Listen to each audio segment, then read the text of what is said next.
In 1974, a 9-year-old girl stepped into America's living rooms and quietly became part of its heart. Her name was Melissa Gilbert, and for nearly a decade she would represent innocence, resilience, and the ideal of a perfect American family. Week after week on Little House on the Prairie, audiences watched her grow up on screen. Her face appeared on magazine covers, lunchboxes, dolls, and posters. Children wanted to be her. Parents trusted her. She wasn't just a child actress, she was America's daughter.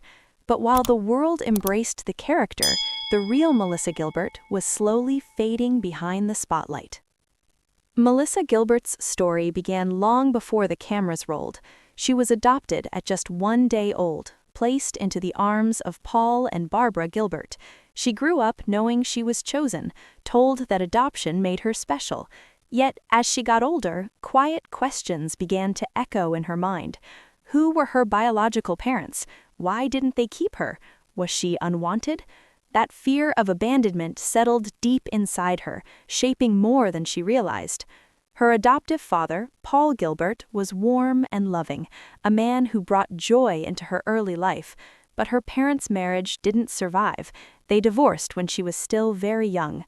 Then, when Melissa Gilbert was just 11 years old, Paul died suddenly from a stroke. The loss devastated her. The man who had chosen her, who had made her feel secure, was gone. Once again, she felt left behind. By that time, Melissa Gilbert was already working in Hollywood. She began auditioning for commercials at 5 years old. By 6, she had landed roles. She quickly learned a harsh lesson. Approval came when she performed well.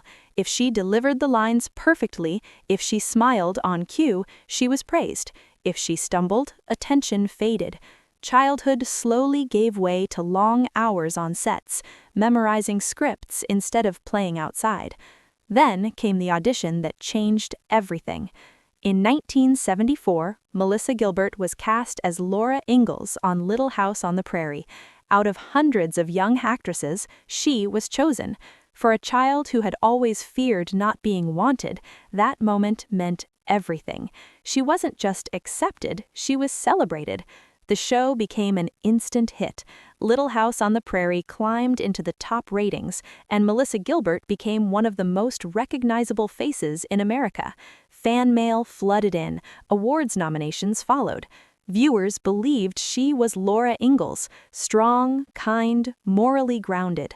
But behind the scenes, Melissa Gilbert was under enormous pressure. Filming days were long and demanding. Tutors rushed her through school lessons between takes. Emotional scenes required her to access feelings far beyond her years. She portrayed heartbreak, grief, even miscarriage storylines, all before she had experienced first love. She desperately sought approval from the adults around her, especially Michael Landon, who became a powerful father figure on set. His validation felt like oxygen. Yet, while the world saw confidence, Melissa Gilbert felt confusion. She didn't know who she was outside of Laura Ingalls. The lines between character and reality blurred. When Little House on the Prairie ended in 1983, Melissa Gilbert was 19 years old. For most young adults, 19 signals new beginnings. For Melissa Gilbert, it felt like losing her identity. The steady structure of the show disappeared. Casting directors struggled to see her as anyone other than the Prairie girl in braids. Then came another devastating blow. Melissa Gilbert eventually discovered that much of the money she had earned during her childhood had been mismanaged. The financial security she assumed existed simply wasn't there. Years of hard work had not translated into stability. The betrayal cut deeply. Once again, protection had failed her. Around this time, alcohol entered her life more seriously. At first, it seemed harmless, a drink to relax after auditions, wine at industry gatherings. But for Melissa Gilbert, alcohol dulled anxiety. It quieted the inner voice that questioned her worth. Gradually, drinking became a coping mechanism. Publicly, she still appeared composed. Privately, she was unraveling. She searched for healing in relationships. Melissa Gilbert married young, hoping love would fill the emptiness. Motherhood brought moments of profound joy. Holding her son felt like finally being chosen in a way that wouldn't disappear. But unresolved trauma doesn't vanish with a wedding ring. Her first marriage ended in divorce, financial pressure mounted, career opportunities slowed. In 2009, Melissa Gilbert filed for bankruptcy, revealing debts exceeding $360,000. Headlines were merciless. The once beloved child star was now portrayed as another Hollywood tragedy. The shame was overwhelming. Her drinking intensified. There were nights Melissa blacked out, days she struggled to function. She had spent her entire life performing strength. Admitting weakness felt impossible. But in 2011, alone in her apartment, she reached a breaking point. For the first time, Melissa Gilbert said the words out loud. She needed help. In 2012, she entered treatment for alcoholism. Recovery was not glamorous. It was painful, raw, and deeply confronting. Without alcohol to numb her emotions, she had to face decades of unresolved pain, abandonment, grief, exploitation, betrayal. In recovery meetings, Melissa Gilbert introduced herself simply as someone struggling with addiction, not as a celebrity, not as Laura Ingalls, just Melissa. Slowly, she began rebuilding her life. She repaired relationships with her sons. She committed to sobriety one day at a time. During this period, she met actor Timothy Busfield. Their relationship grew slowly, built on honesty rather than image. They married in 2013 in a quiet ceremony, far removed from the spectacle of Hollywood.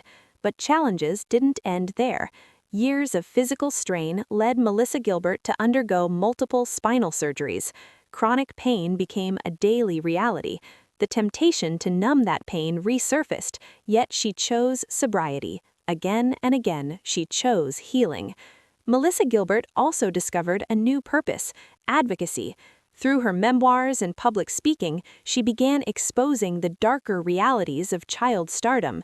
She pushed for stronger financial protections for young performers. Her voice helped strengthen conversations around safeguarding children in entertainment. By 2025, Melissa Gilbert stands not as a child star frozen in time, but as a woman who survived extraordinary highs and devastating lows. She lives more quietly now. Fame no longer defines her. Sobriety does. Authenticity does. Advocacy does. Melissa Gilbert is 15 years sober. She continues attending meetings. She embraces aging without apology, allowing the lines on her face to tell the story of survival.